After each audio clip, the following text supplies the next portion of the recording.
আসসালামু আলাইকুম। ফারজানা নাহিদ জানাচ্ছেন টিভিতে দেশের খবর। দাবি পূরণ না হওয়া পর্যন্ত কর্মবিরতি চালানোর ঘোষণা দিয়েছে এমপিওভুক্ত শিক্ষা জাতীয়করণ প্রত্যাশী জোট। বেতন ভাতা বৃদ্ধির দাবিতে অনির্দিষ্টকালের কর্মবিরতি চলমান রেখেছেন তারা। রোববার রাতভর জাতীয় শহীদ মিনারে অবস্থানের পর সকাল থেকেই এমপিওভুক্ত শিক্ষকেরা তাদের দাবিতে আন্দোলন অব্যাহত রাখেন। তামজিদ সুমনের রিপোর্ট। মূল বেতনের 20% হারে বাড়ি ভাড়া বৃদ্ধির দাবি এবং পুলিশের বল প্রয়োগের প্রতিবাদে সারা দেশের সব বেসরকারি এমপিওভুক্ত শিক্ষা প্রতিষ্ঠানে অনির্দিষ্টকালের কর্মবিরতি শুরু হয়েছে। ফলে পাঠদান বন্ধ রয়েছে দেশের বিভিন্ন স্থানে এমপিওভুক্ত স্কুল কলেজগুলোতে। রোববার বিকেলে এই কর্মবিরতির ঘোষণা দেয় এমপিওভুক্ত শিক্ষা জাতীয়করণ প্রত্যাশী জোট। এই কর্মসূচিকে সফল করতে দেশের বিভিন্ন প্রান্ত থেকে কেন্দ্রীয় শহীদ মিনারে এসেছেন এমপিওভুক্ত স্কুল কলেজের শিক্ষকরা। আমরা 4 সদস্য, মাসে আমাকে 500 টাকা দেওয়া হয়। বাধ্য হয়ে সন্তান ছেলেমেয়েকে আমরা ডাক্তার দেখাতে পারি না। আমাদের 20% প্রজ্ঞাপন দিয়ে দিলে আমার কাজ হচ্ছে শ্রেণীকক্ষে, আমার রাস্তায় পড়ে থাকা, কেন্দ্রীয় শহীদ মিনার থাকা, এটা আমার কাজ না। রোববার শিক্ষকদেরকে লাঞ্ছিত করা হয়েছে দাবি করে জোটের সদস্য সচিব বলেন, সরকারের দেয়া আশ্বাস অনুযায়ী অবিলম্বে তাদের দাবি মেনে না নিলে বৃহত্তর কর্মসূচি দেবেন তারা। যতক্ষণ পর্যন্ত প্রজ্ঞাপন জারি না হবে ততক্ষণ পর্যন্ত কোনো অবস্থাতে আমরা এখান থেকে যাব না এবং আমরা কিছু কর্মসূচি হাতে নেব। মাস্টু সচিবালয়, মাস্টু যমুনা। মূল বেতনের 20% বাড়ি ভাড়া ছাড়াও শিক্ষকদের দাবিগুলোর মধ্যে রয়েছে 5% থেকে বাড়িয়ে মেডিকেল ভাতা 15% উন্নীত করা এবং সকল কর্মচারীদের উৎসব ভাতা বেতনের 75% প্রদান। Tamjid Suman, NTV news, Dhaka.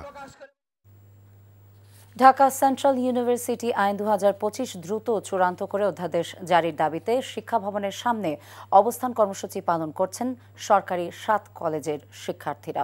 সকাল 11টা থেকে অবস্থান নিয়ে আছেন আন্দোলনকারীরা। দাবি মানা না পর্যন্ত রাজপথ না ছাড়ার হুঁশিয়ারি দেন বিক্ষুব্ধরা।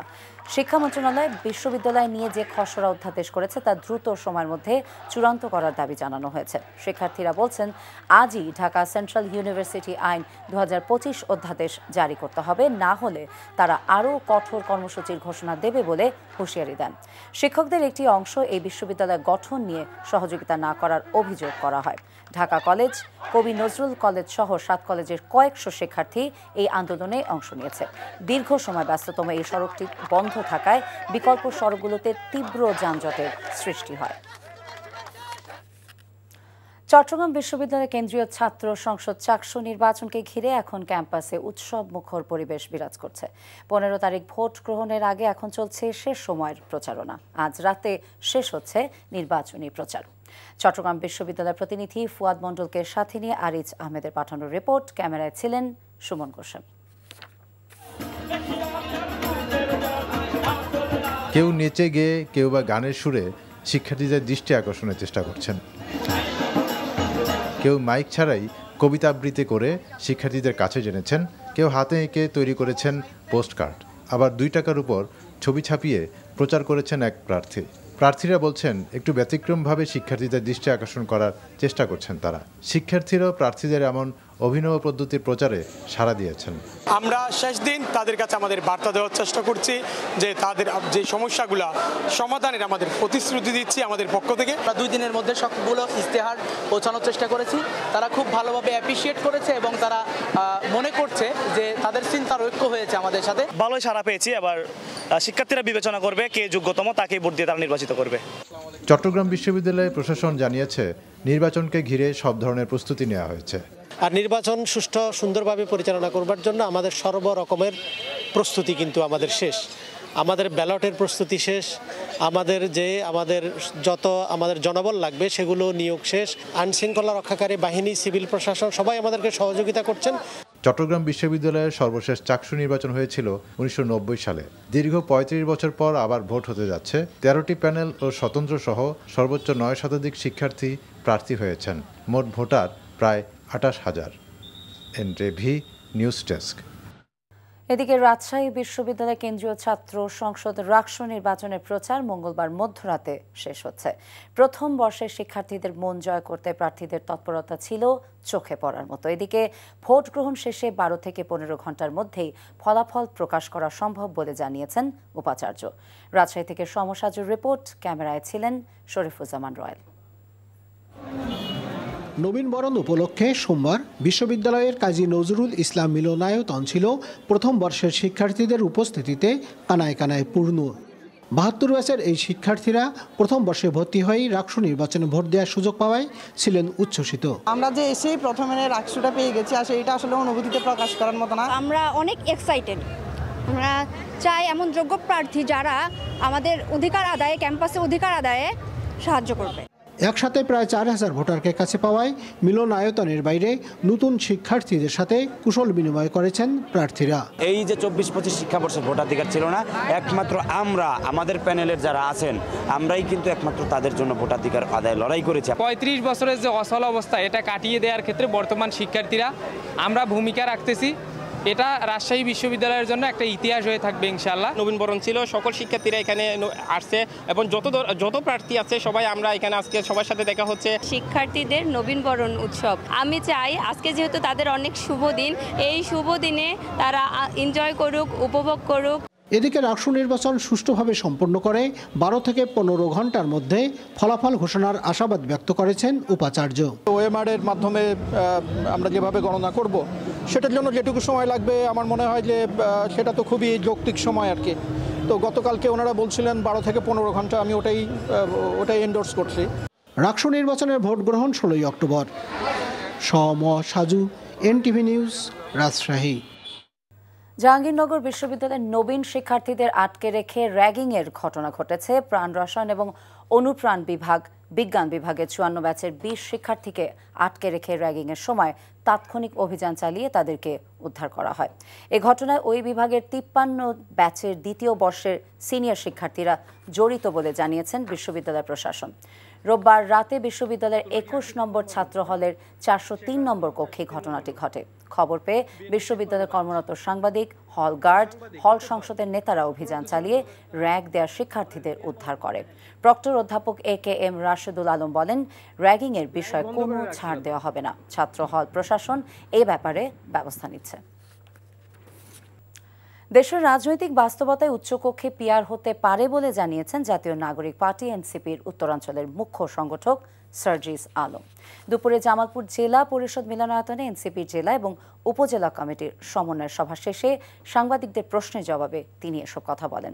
উচ্চকক্ষে যদি পিআর বাস্তবায়নযোগ্য হয়, সফলতার মুখ দেখে এবং কার্যকর হয়, আগামী দিনে বাংলাদেশের মানুষ সিদ্ধান্ত নেবে নিম্নকক্ষে পিআর হবে কিনা। সার্জিস বলেন, বিচার, সংস্কার, জুলাই সনদ এই কার্যক্রমগুলোর সন্তুষ্টিমূলক অগ্রগতি হবার পরে গণতান্ত্রিক ধারায় ফিরতে একটি স্বচ্ছ নির্বাচনের প্রত্যাশা এনসিপি।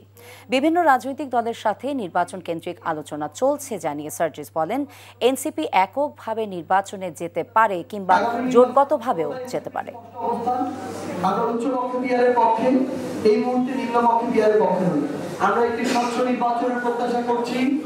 সেই নির্বাচনে রাজনৈতিক দল হিসেবে এনসিপির অংশগ্রহণের জন্য যে বিষয়টি অত্যন্ত গুরুত্বপূর্ণ, সেটি হচ্ছে সাংগঠনিকভাবে এনসিপিকে শক্তিশালী হিসেবে দাঁড় করানো।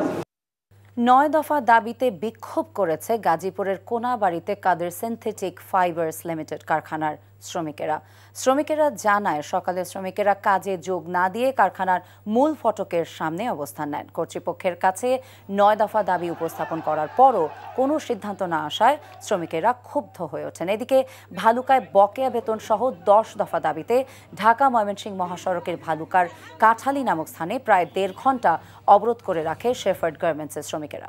এ সময় সড়কের দুই পাশে প্রায় 10 কিলোমিটার যানজটের সৃষ্টি হয়। পরে যৌথ বাহিনী মালিক পক্ষের সাথে আলোচনা করে বেতন দেওয়ার আশ্বাস দিলে শ্রমিকেরা অবরোধ তুলে নেয়। অন্যদিকে শ্রমিক বিক্ষোভের মুখে সাভারের আশুলিয়ায় অনির্দিষ্টকালের জন্য বন্ধ ঘোষণা করা হয়েছে একটি তৈরি পোশাক কারখানা। সকালে কারখানাটির মূল ফটকে নোটিশ টাঙিয়ে দেন কর্তৃপক্ষ।